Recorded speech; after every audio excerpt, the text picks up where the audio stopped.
Okay, you are live.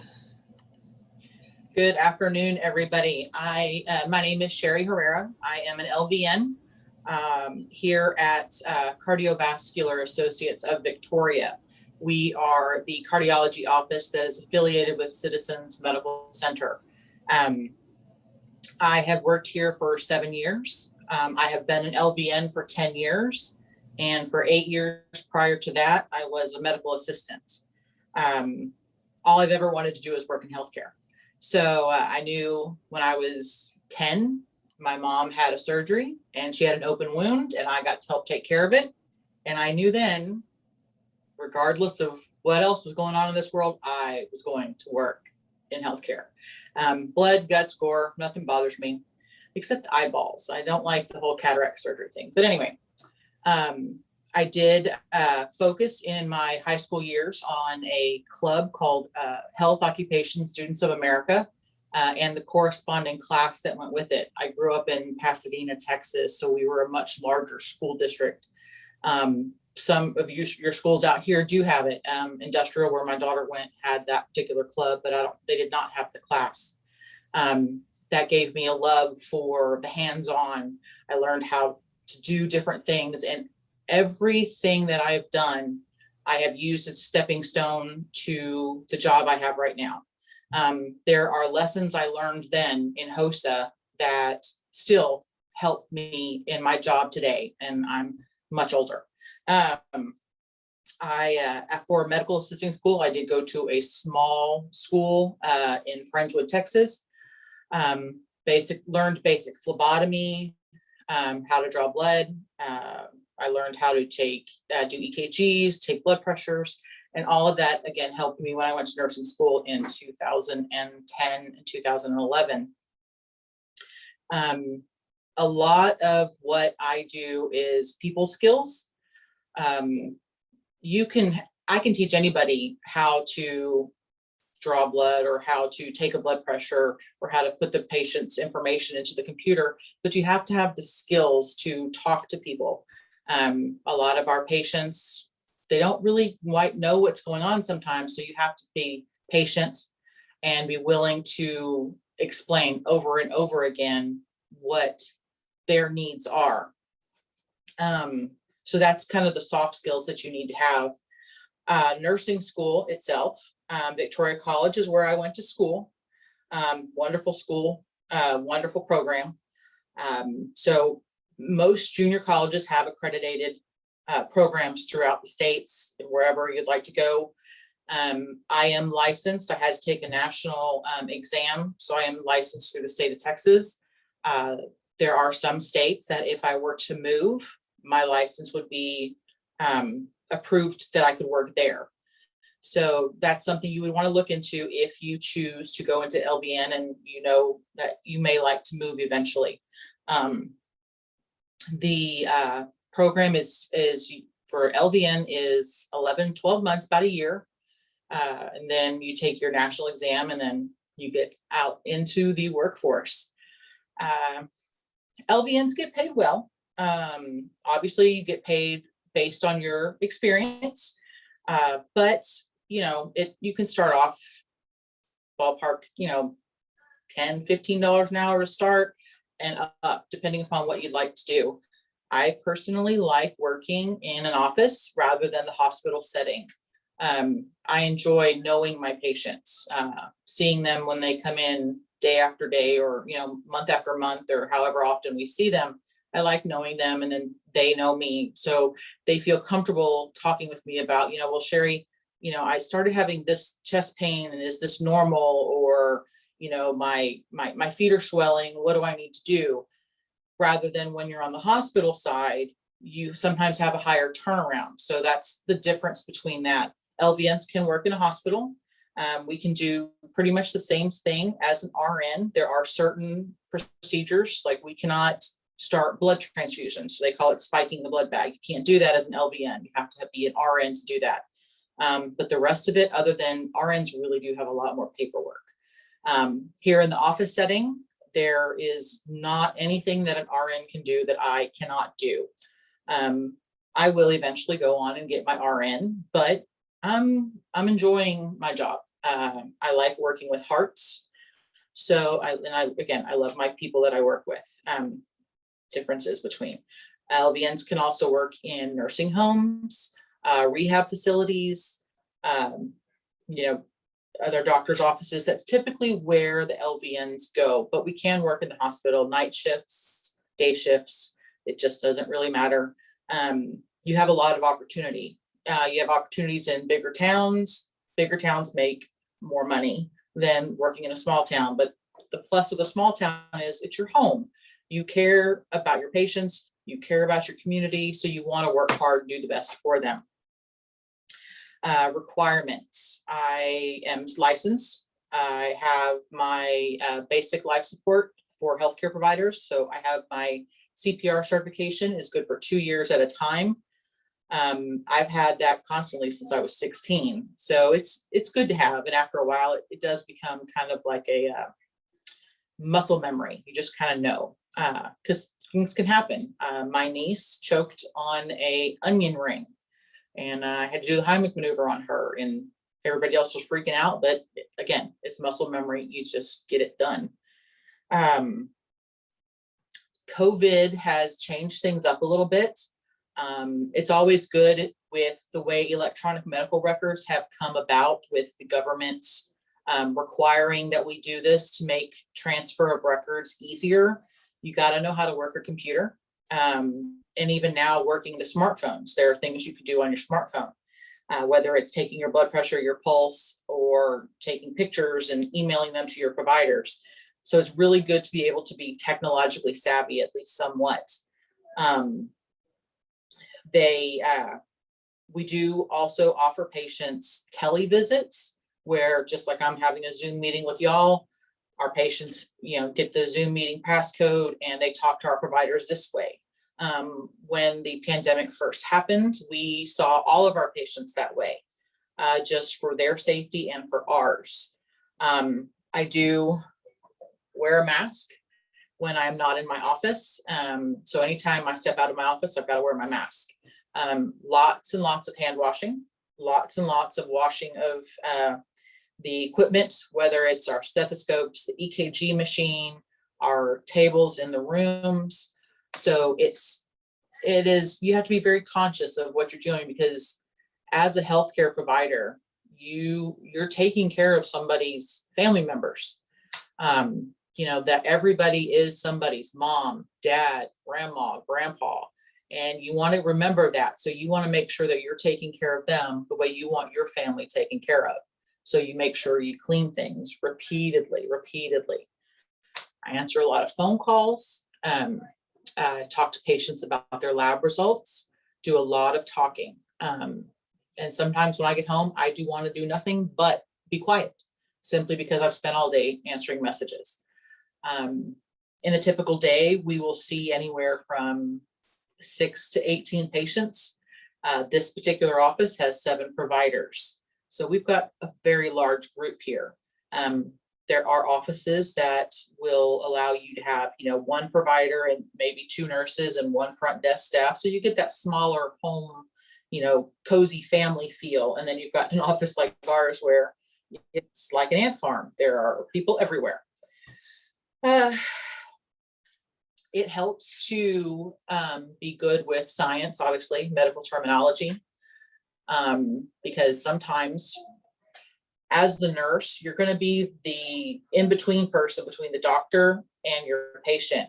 So if the doctor tells the patient, okay, I want you to have we want to do a coronary angiogram and a possible PCI, and the patient is just going, okay. So then, when the nurse comes in to talk to them, okay, he wants to do a heart cath. So we're going to put a catheter in either your femoral artery or your radial artery, inject the tubing and the guide wire up with some dye so they can see if there's any blockages. So you spend a lot of time explaining procedures, not turning it into layman's terms. I don't want to say dumbing it down, but you want to make sure that the patients understand what you're talking about, because one of the fun parts of this job is you get to learn a lot of, $4 words, but patients don't always understand that. So you want to be able to make sure that your patient is comfortable when they leave your office that you have taught them everything that they need to know. So education, whether it's you educating them or you getting education. Every 2 years, I have to renew my license and I have to do certain continuing education credits in order to maintain my license. So you're always learning. If you're bilingual, you are going to be very much sought after. Living in South Texas like we do, there is a lot of patients who, they need a little bit of help. Sometimes they can understand, but they can't speak, or they can speak, but they don't really understand.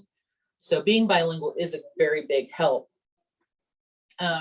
Physical requirements for the hospital, you do a lot of transfer of patients, pushing and pulling and, turning and lifting and walking patients. But here in the office, we don't really have to do that a lot. We will help patients who, they need help getting out of their chairs or stepping up on the scale, things like that. So you do need to have some physical strength. There is not we don't really do a lot of lifting. We do have moments where there are emergencies that happen in the clinic. We have had a patient that we did an EKG on once, and the doctor looked at it, and that patient needed to go to the ER because they were having a heart attack. So you have to also know how to handle stressful situations in a calm manner without freaking out. Although on the inside, you can well and be truly freaked out, but as long as you let the patient stay calm, because it's what's best for them. I love my job. Like I said, I've wanted to be this since I was a kid. I love working with hearts. There are a lot of people who go into nursing. Oh, I want to work with, babies, or I want to work with mom and baby and delivery. And when you're in nursing school, you'll figure out what works best for you. So take the time, do the studying, do the research. Because going into this job is not just for somebody who is looking for a nice fat paycheck. Yeah, it's nice. I have a steady job. Somebody's always going to be sick, so there's always going to be a need for healthcare. However, if you're just in it for a paycheck, patients are going to know, your providers are going to know, and it makes a big difference with how you deal. It would be way too stressful if you are only in it for a check. But the checks are nice. I'm not going to lie. You can always go back to school. You're always going to school for something. We have nurse practitioners here who are advanced practice registered nurses, and then they become family nurse practitioners that are certified in cardiology. You can also get certified in other specialties. And so the idea that, once I do my year and I don't have to do anything else, I don't want to learn anymore. Don't. Always learn something, because it's always going to help you. Use everything that you can learn as a building block to make yourself a better nurse or x-ray technician or CNA or nurse practitioner or registration clerk. Because everything that you learn as you go through life will help you become a better nurse or a better provider. That's what matters. Let me see if there's anything else. COVID has changed our job because we do a lot more televisits, but now that things are opening up, it's gotten a lot, we're back face to face more often than not. We have the option of taking the vaccine or not taking the vaccine, and that's a whole other subject, but it is always good to stay up on your vaccines and the knowledge of them, because your patients are going to ask you, so what do you think? Because if you work in a clinic, you are their sounding board. I am the person between them and the provider, like I said earlier. So they're going to ask questions, especially when this started. We got lots of questions.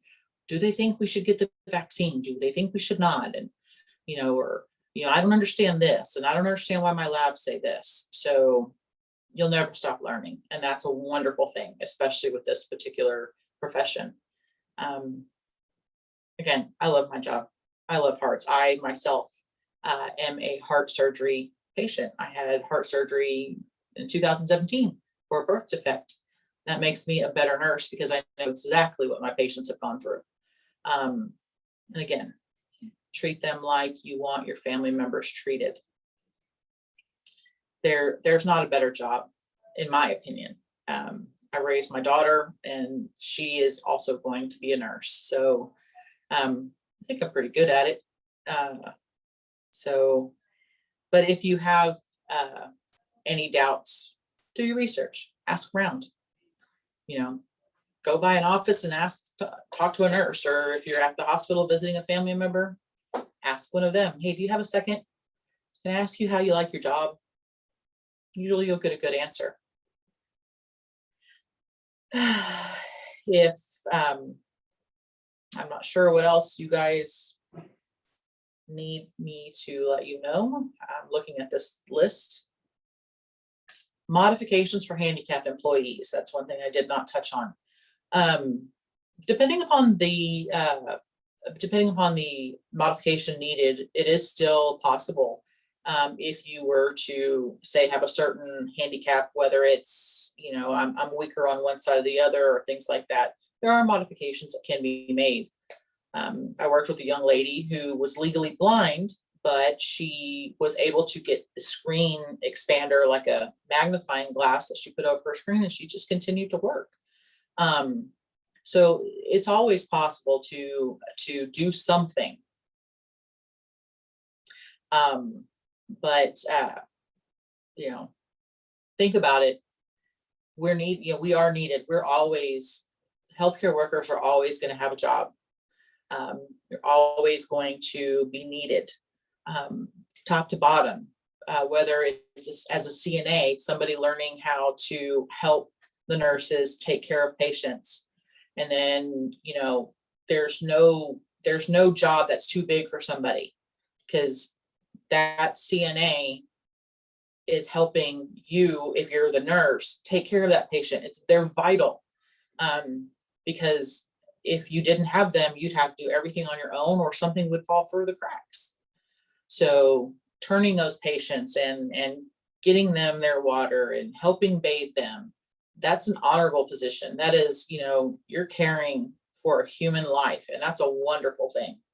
And then going to school, further it on, be the CNA, then add some time, go to nursing school.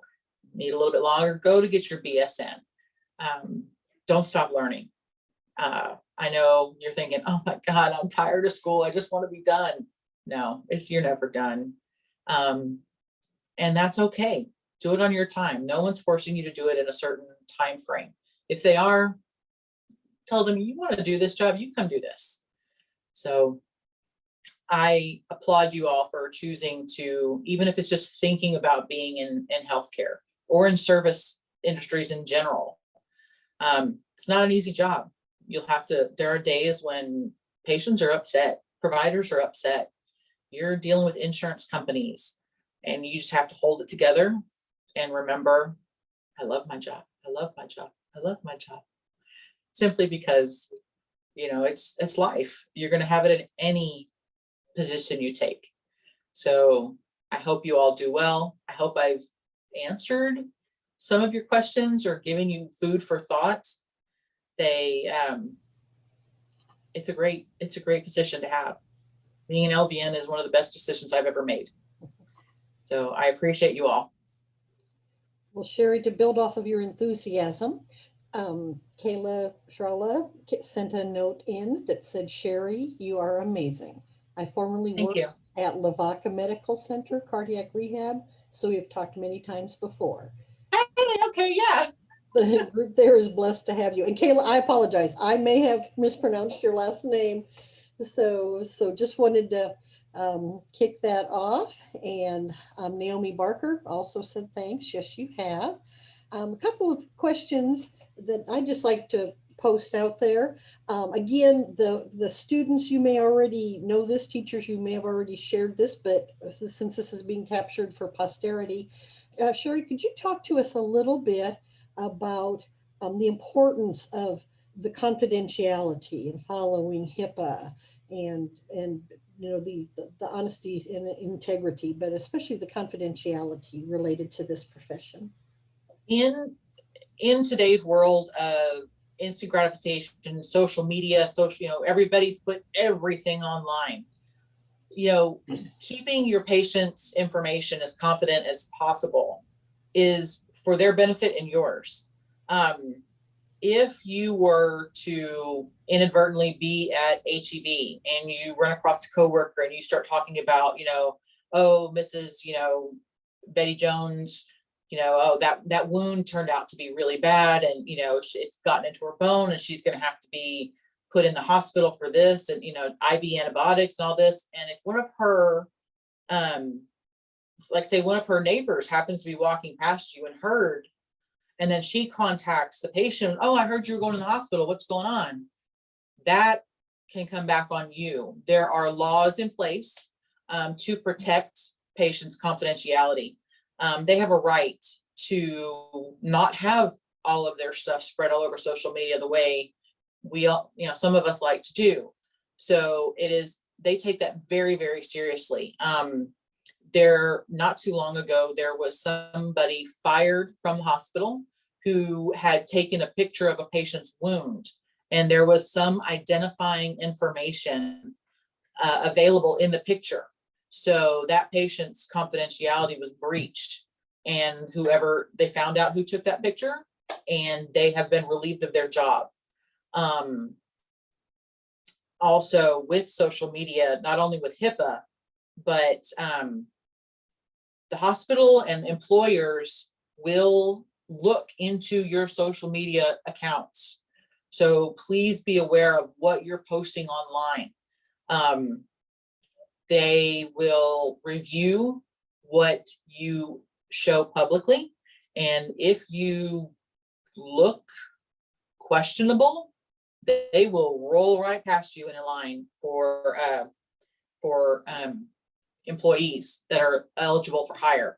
So think about that whenever you're posting to your social media, but also realize that if you choose to go into this particular profession, confidentiality is of the utmost importance. You will do multiple online class forums telling you about it, because we can be brought up on federal charges, state charges, for breaching that patient's confidentiality. So it is a very serious topic for both the hospital and in the offices. Thank you for that, those examples and that in-depth explanation. Could you speak a little bit more about any specific hours or topics that you have to take for continuing education Sure. on a yearly basis, and if you have to retest every so often? The continuing education is every 2 years. So based upon when your birthday is and when you get your license, whether you're an even or an odd number, your continuing education classes, they have to have 20 hours and they have to be within your scope of practice. So since I work in a cardiology office and I work specifically with congestive heart failure patients, I can do my education based on anything to do with cardiology or congestive heart failure. If I wanted to learn something about pulmonary embolisms or wound therapy, I would have to do that on my own. It would not count towards my licensure, simply because it's not within my scope of practice. So it's 20 hours. I think RNs are the same. I think it's 20 hours every 2 years, or whenever you have to have that 20 hours done by the time you go to renew your license. Now, they do not always require that you show proof that it was done, but they can turn around and audit you. And if you have not had it done, then there are repercussions for that. So it's always recommended to just go ahead and get it done, so you have that proof if they were to need it. Okay, thank you very much. Any other questions that you'd like to put out in the chat? Anything? I think Ms. Herrera covered a lot of topics and gave us a lot All over the of place, good sorry. background information. So.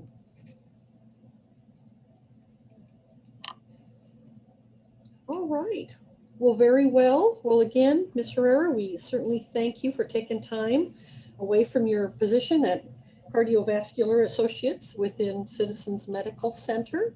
And again, I also want to say to the audience members, teachers, thank you for what you are doing to train up the next generation, and students.